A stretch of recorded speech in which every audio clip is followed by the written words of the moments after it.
Les eaux apparemment sages de la Baltique recèlent des écueils mortels. Des milliers d'épaves reposent dans ces fonds sous-marins et certaines abritent des trésors insoupçonnables.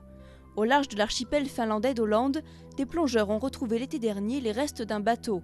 Ils transportaient ce qui pourrait être le plus vieux champagne au monde.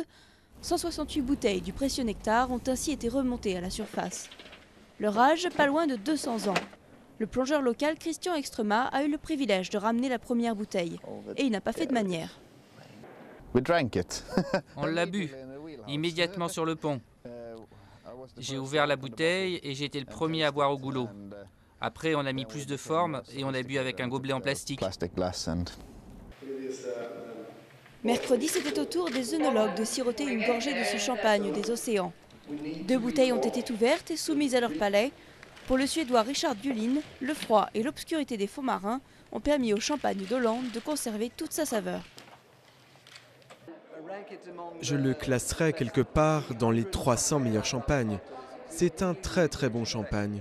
C'est incroyable vu son âge. Il aurait sans doute été encore meilleur il y a 100 ans. Mais tout de même, c'est incroyable comme il est frais et bon. Un compliment de la part d'un œnologue qui a goûté quelques 7000 vins de champagne. La valeur d'une seule de ces bouteilles pourrait approcher les 100 000 €. Plus sucré et beaucoup moins pétillant que les vins actuels, le champagne d'Åland vient de 2 maisons différentes, Juglar et Veuve Clicquot. On a pu retracer ses origines grâce au bouchon. C'est extrêmement floral. Hier en particulier, quand la bouteille était juste ouverte, j'ai eu une explosion de parfums, enfin de fleurs. Je crois que ce sont des fleurs qui n'existent même pas sur Terre.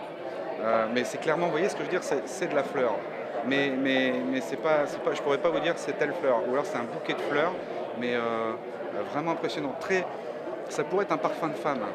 Le gouvernement autonome d'Åland a pour le moment décidé de léguer 5 bouteilles au musée local. 2 autres devraient bientôt être mises aux enchères. Avis aux amateurs fortunés.